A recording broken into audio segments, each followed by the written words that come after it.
Assalamualaikum warahmatullahi wabarakatuh. Alhamdulillah kita bisa melanjutkan kembali perkuliahan kita untuk pertemuan yang ke-6 dengan materi koordinasi dan rentang manajemen atau rentang pengendalian atau rentang kendali. Baik, kita mulai dengan bersama-sama membaca basmalah. Bismillahirrahmanirrahim. Materi ini ya sebetulnya merupakan bagian atau merupakan realisasi dari fungsi manajemen yang kedua, yaitu organizing. Setelah planning, organizing ya. Organizing ini ya antara lain nanti bentuknya berupa koordinasi dan rentang kendali atau rentang manajemen tadi.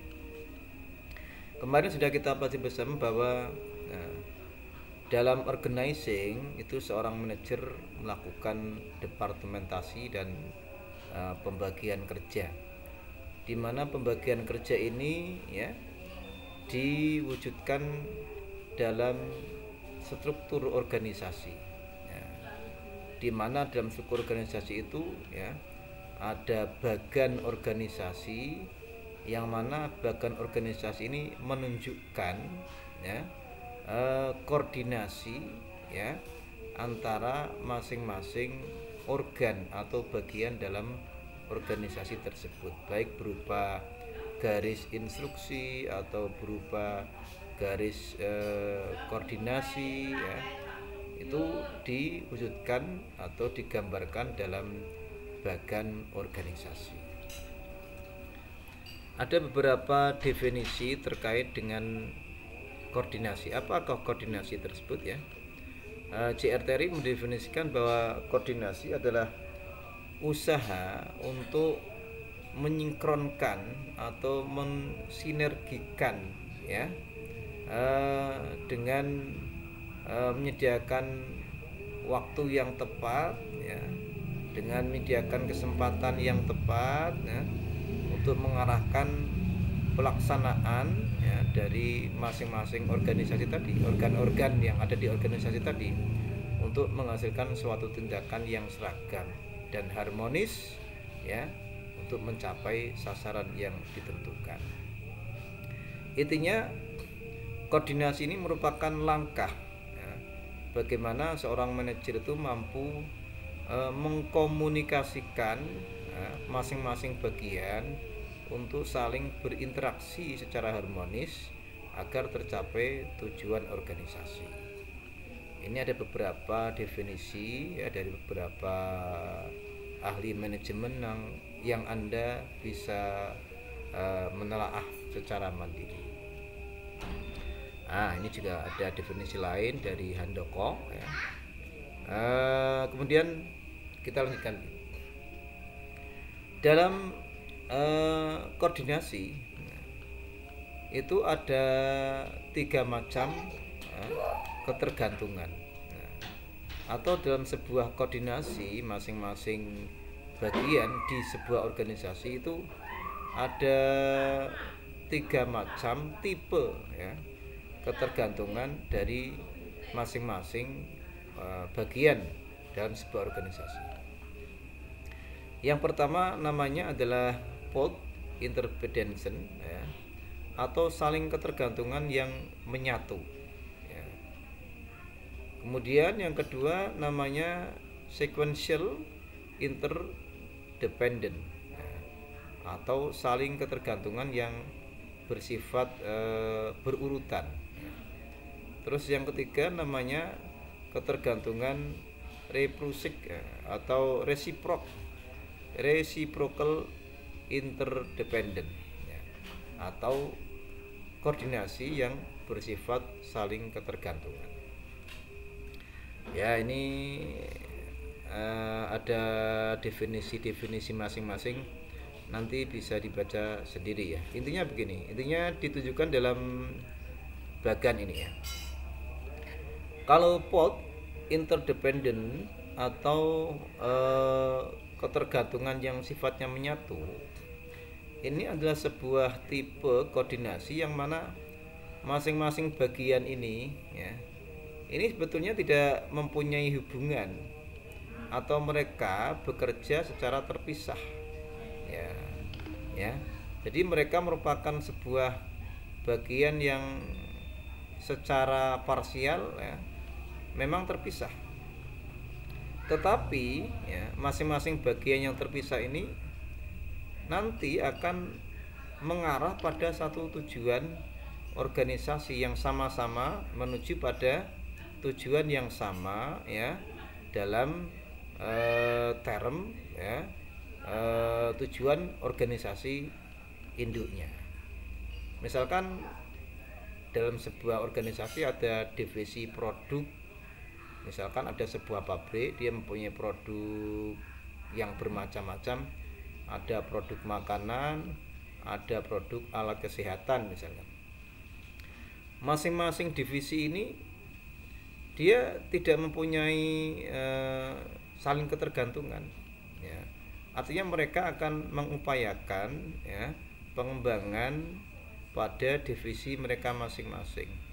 Tetapi nanti mereka akan menuju pada sebuah tujuan yang sama, yakni akan menuju pada profit atau keuntungan perusahaan tersebut ya. Jadi koordinasinya koordinasi yang bersifat ya, menuju pada kesatuan tujuan organisasi.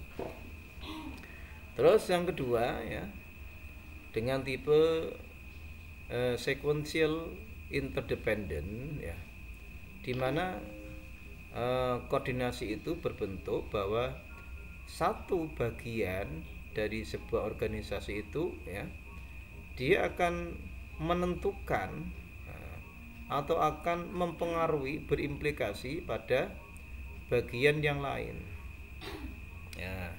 Ini dicontohkan misalkan departemen pembelian atau departemen yang menyediakan faktor produksi berupa bahan baku misalkan ya.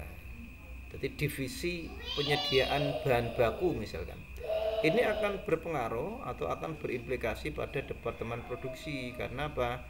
Karena kalau tidak ada bahan baku tentu tidak akan bisa melakukan proses produksi ya. Jadi koordinasinya searah ini ya, dimana bagian A akan mempengaruhi bagian B ya. Misal sama, misalkan ada sebuah perusahaan ya, dia misalkan bergerak di bidang produksi konveksi misalkan, maka ketika divisi pembuatan benang itu tidak jalan, maka tentu ya divisi pembuatan kain juga tidak jalan.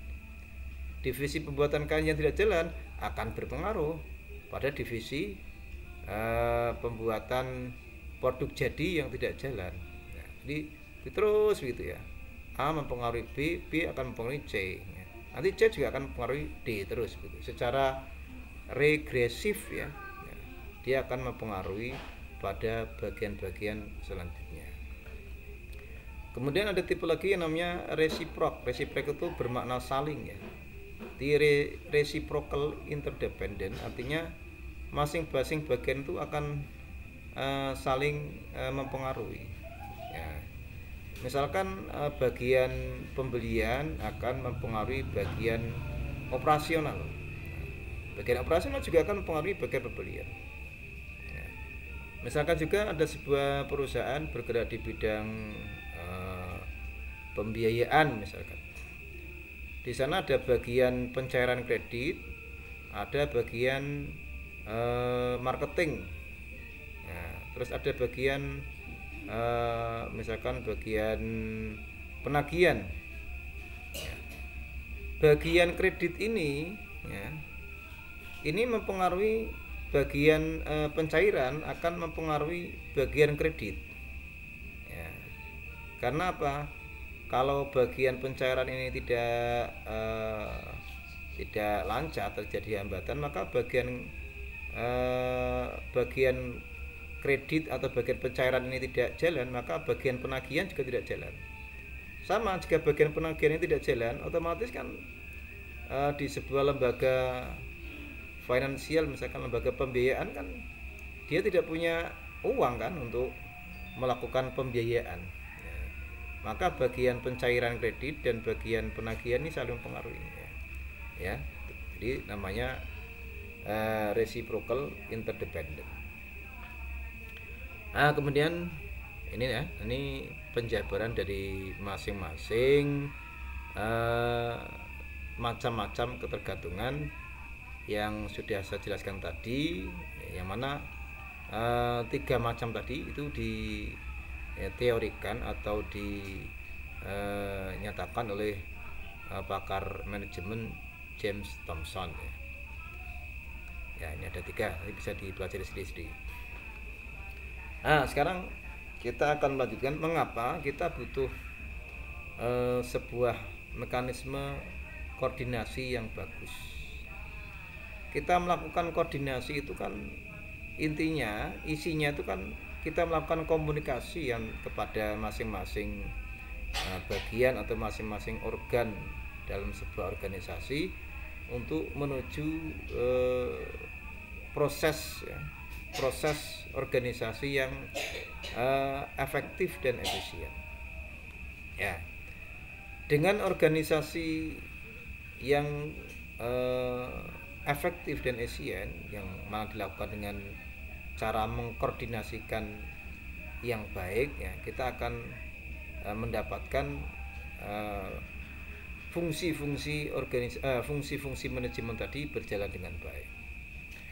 Nah, ini ada kebaikan dan hambatan koordinasi yang efektif, ya.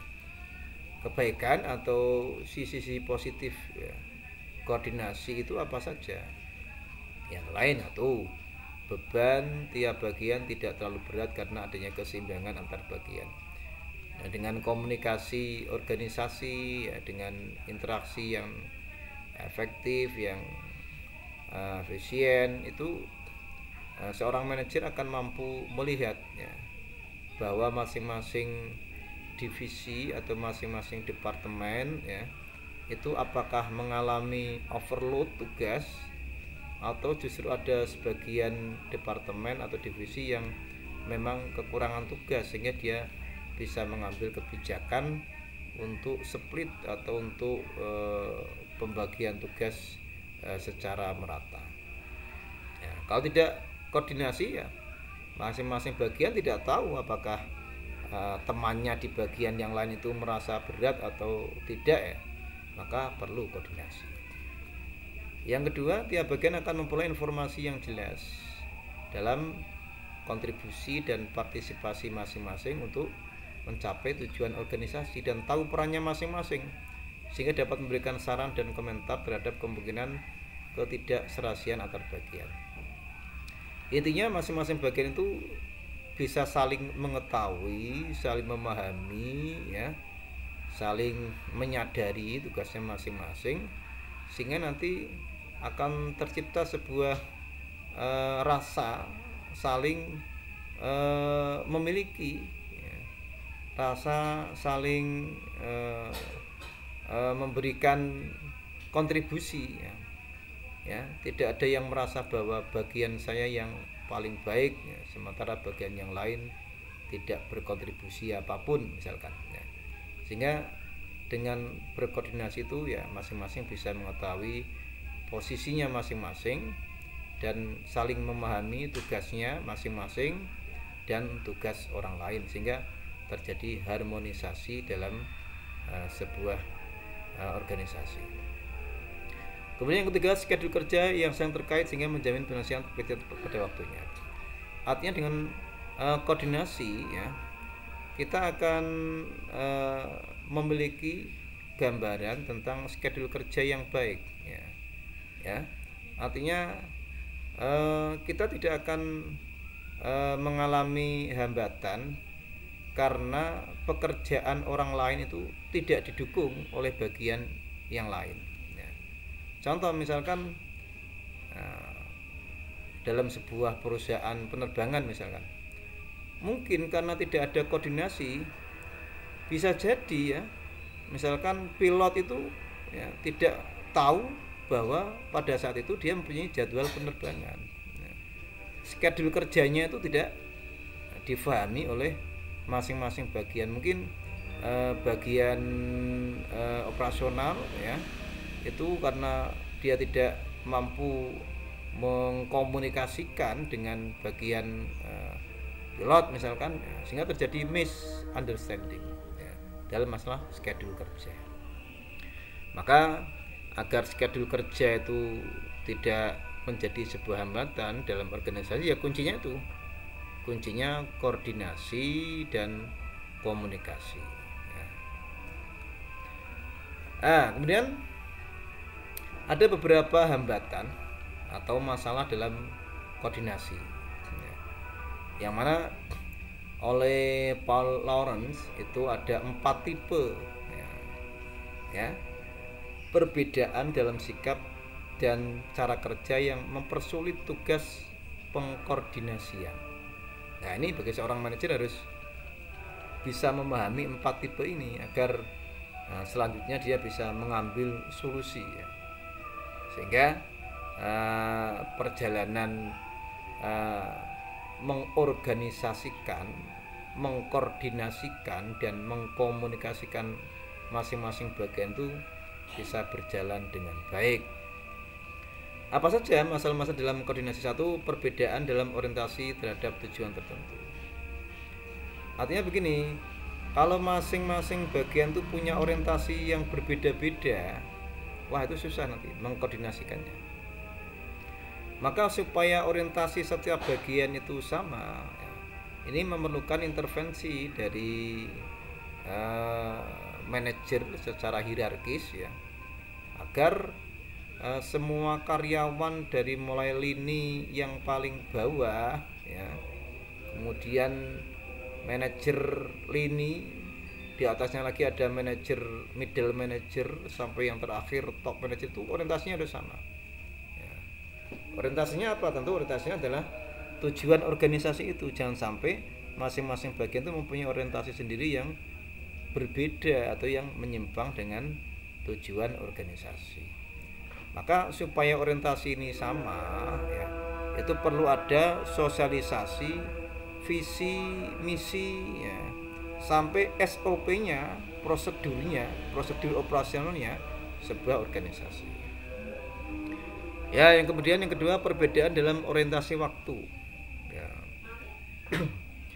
Artinya masing-masing bagian itu kadang-kadang kan ada yang memiliki persepsi yang berbeda tentang waktu ya. Ada yang menganggap bahwa itu perlu prioritas utama sehingga harus dilakukan ya, eksekusi dalam jangka waktu yang pendek.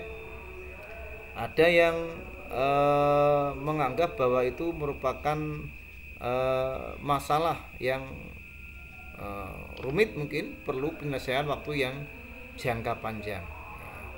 Maka untuk memilih prioritas ya, sebuah pekerjaan atau sebuah tugas atau sebuah problem dalam organisasi itu harus dikoordinasikan supaya mempunyai persepsi yang sama tentang orientasi waktu. Dan yang ketiga adalah orientasi antar pribadi. Ya, pribadi orang itu kan kadang-kadang ya, karena latar belakang karakter yang berbeda, maka dia akan memiliki orientasi yang berbeda. Ada yang orientasinya itu karir kerja, ada yang orientasinya hanya ya orang-orang yang bertipe oportunis ya, hanya sekedar mencari kesempatan. Nah, ada yang orientasinya mungkin hanya sekedar ya mengisi waktu ya.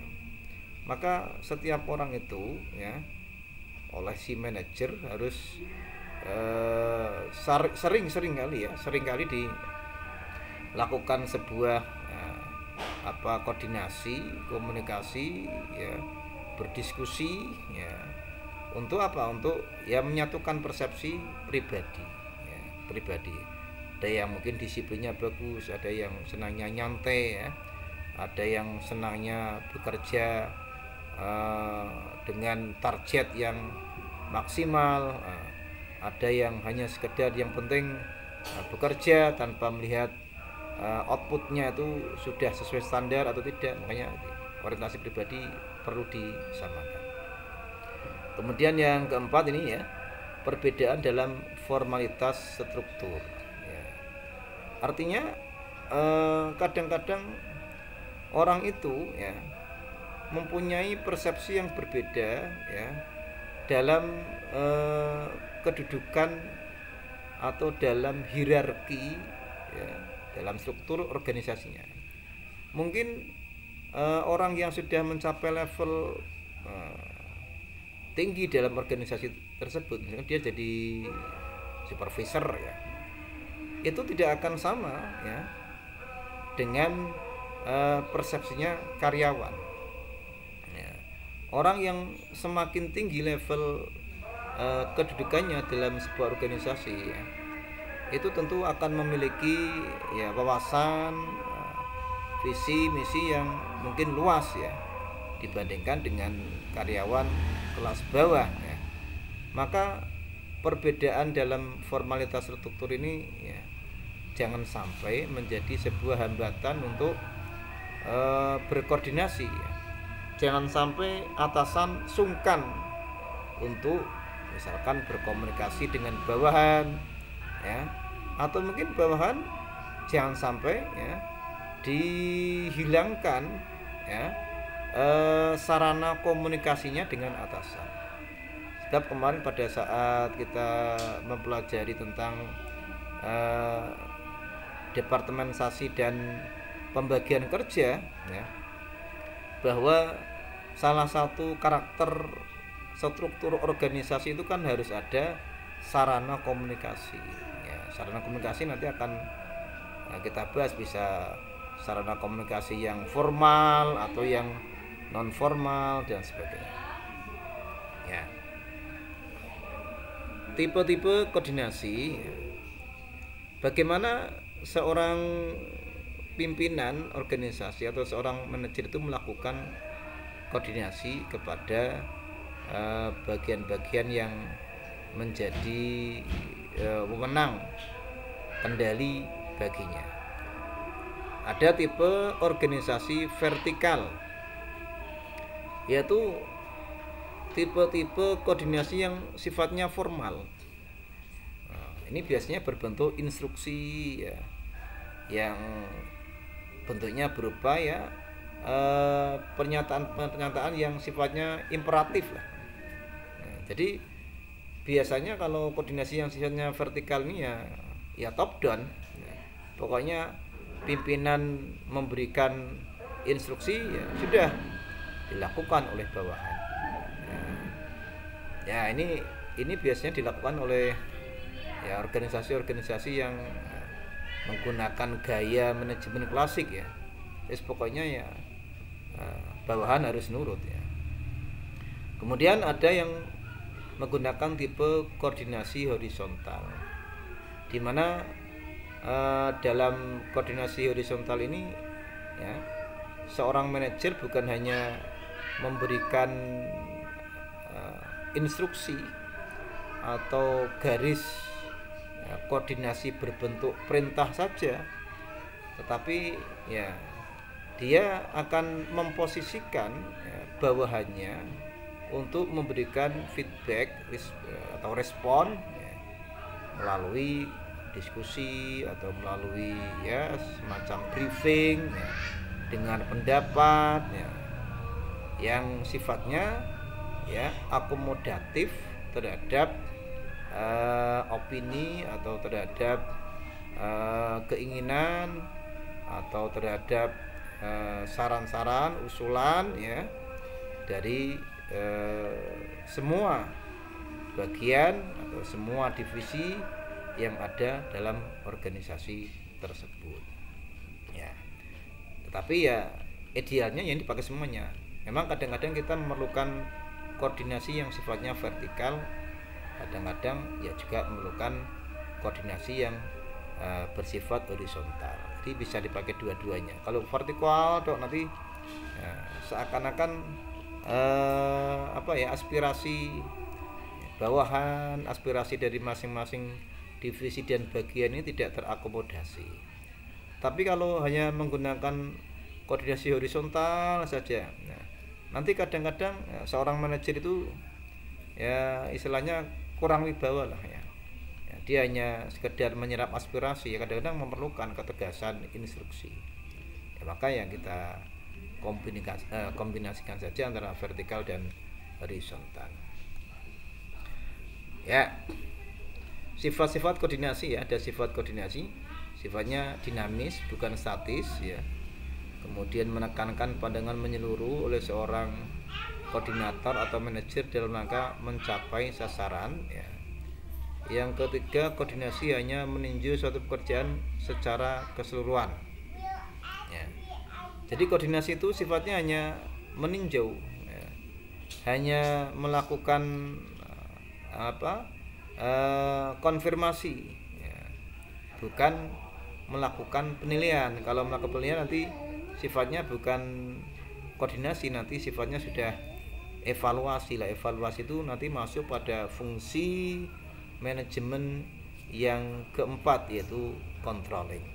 Jadi sifatnya hanya ya meninjau, hanya visitasi ya, tidak melakukan evaluasi dan tidak melakukan asesmen dan evaluasi.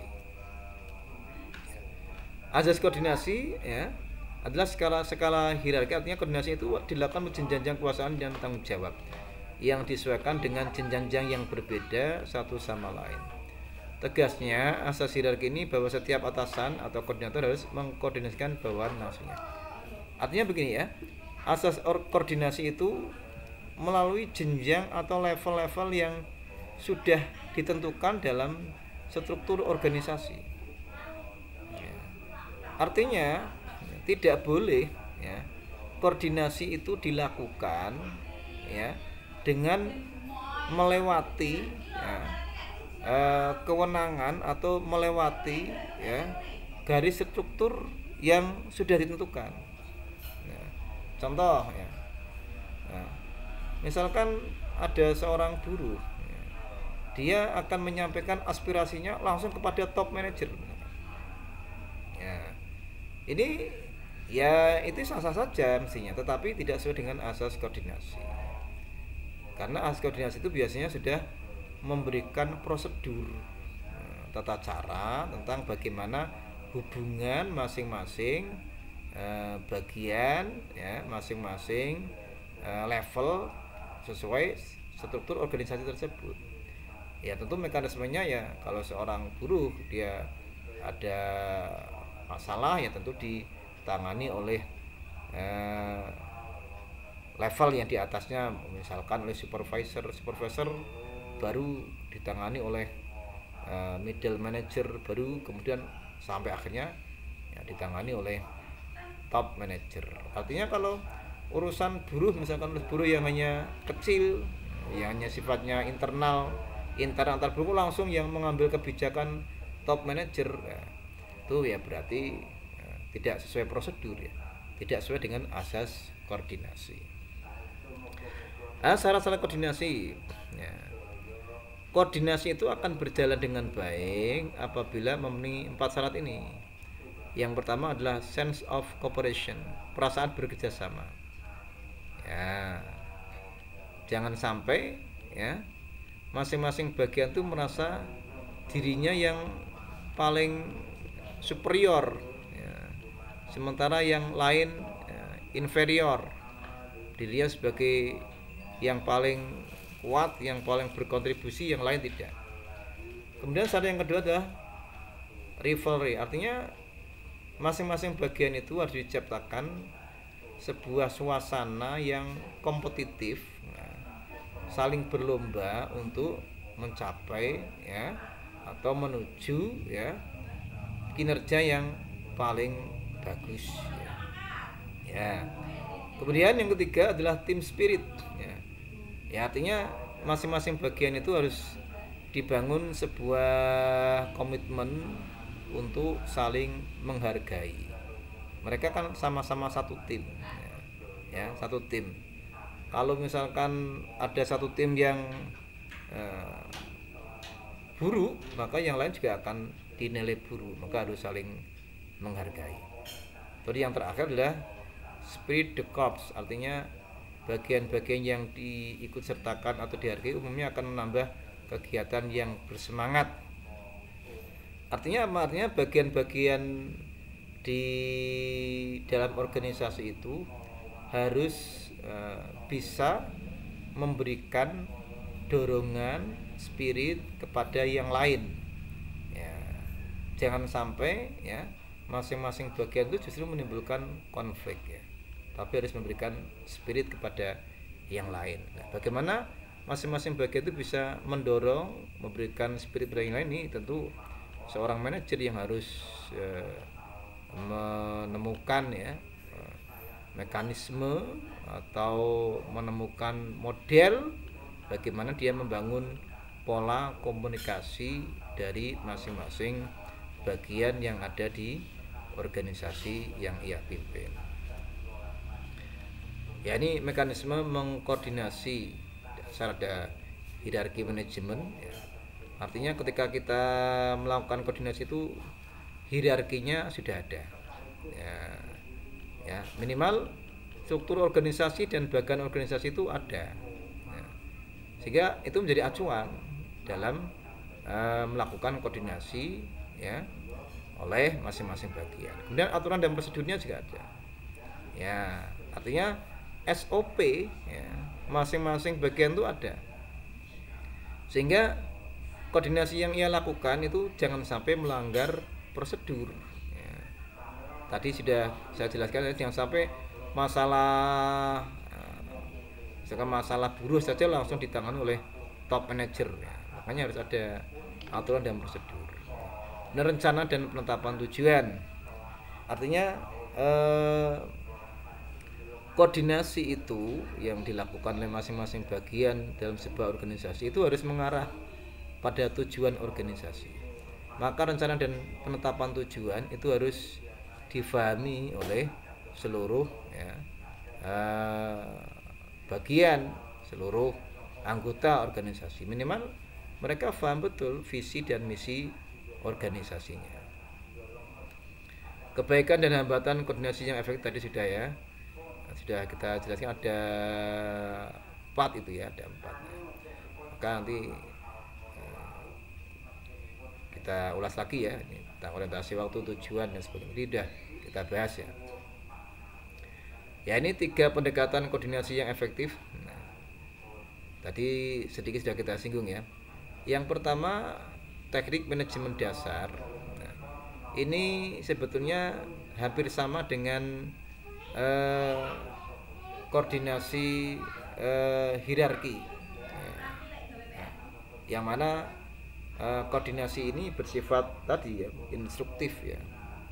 Kemudian pendekatan yang kedua, meningkatkan koordinasi potensial. Ini sama dengan koordinasi horizontal. Nah, kalau ini sama dengan koordinasi vertikal. Ini koordinasi horizontal, di mana seorang manajer itu mampu mengakomodasi aspirasi, opini dengan cara komunikasinya berbentuk diskusi, briefing dengan pendapat dan lain-lain, sehingga mampu mengoptimalkan potensi yang ada di divisi atau di bagian masing-masing. Kemudian yang ketiga, menciptakan sumber daya tambahan, penciptaan kesehatan ini berlaku, ya, bagi organisasi-organisasi yang divisinya sudah mapan. Kalau divisinya sudah mapan, maka koordinasinya diminimalisir saja, tidak perlu banyak koordinasi, biar mereka mengembangkan, berinovasi, ya, berkreativitas untuk mengembangkan divisinya masing-masing. Yang penting tujuannya tercapai. Nah, ini kode yang ketiga, ya. Yang ketiga ini, ya, biasanya dilakukan pada organisasi yang memang sistemnya sudah mapan, ya. Cukup dia difahamkan saja, ya, tentang, ya, prosedur umum, tentang SOP-nya yang umum, dia sudah mapan sendiri, sudah bisa melakukan sendiri, sudah bisa mempraktikkan sendiri, sudah mampu mengembangkan, berinovasi untuk bagaimana divisinya itu bekerja secara maksimal. Ya, kalau ini ya mungkin dilakukan bagi organisasi yang masih banyak ya, yang masih banyak memerlukan intervensi arahan dari manajernya. Kalau ini ya sudah sedang lah, mungkin bagian-bagiannya sudah pada mudeng, karyawan juga sudah mudeng. Kalau ini sudah mudeng sekali ini manajernya enak, ini manajernya cukup hanya menarget menarget profit atau menarget progresivitas organisasi, ya sudah, mereka sudah bisa main sendiri. Ya, tadi ini sudah dijelaskan tadi di atas ya. Informasi vertikal, informasi horizontal, ini tadi berkaitan dengan dua cara seorang manajer melakukan koordinasi. Saya kira nanti bisa difahami sendiri ya. Nah, sekarang kita akan melanjutkan pada subtema berikutnya, yaitu rentang manajemen. Rentang manajemen adalah kemampuan manajer untuk melakukan koordinasi secara efektif yang sebagian besar tergantung jumlah bawahan yang melapor kepadanya. Ya.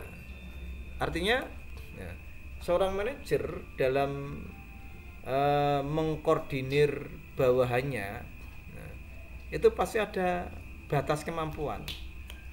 Ada batas kemampuan. Semakin banyak bawahan yang harus ia koordinir, ya, maka semakin lemah ya kemampuan si manajer tadi untuk mengkoordinir ya. Maka harus ada rentang batas berapa ya, batas maksimal ya, seorang manajer itu ya diberikan beban untuk mengkoordinir bawahannya ya. Nah, kemudian ini ada sebuah teori ini. Menurut Henry Fayol, bahwa maksimum bawahan yang dapat dikendalikan oleh setiap pengawas produksi dalam organisasi itu 20-30 karyawan. Sedang setiap kepala pengawas dapat menguasai 3 atau pengawas produksi. Ini dalam term atau dalam sudut pandang organisasi produksi ya. Itu menurut Henry Fayol begitu. Tetapi intinya ya, kita mengukur efektif dan efisiensi dalam sebuah organisasi.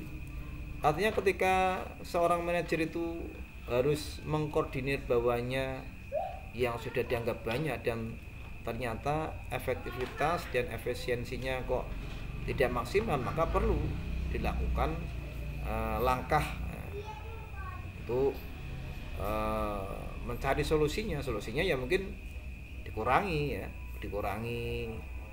beban koordinasi bawahannya ya, atau mungkin dia harus dibantu oleh divisi lain yang mampu ya mengkoordinir bawahannya.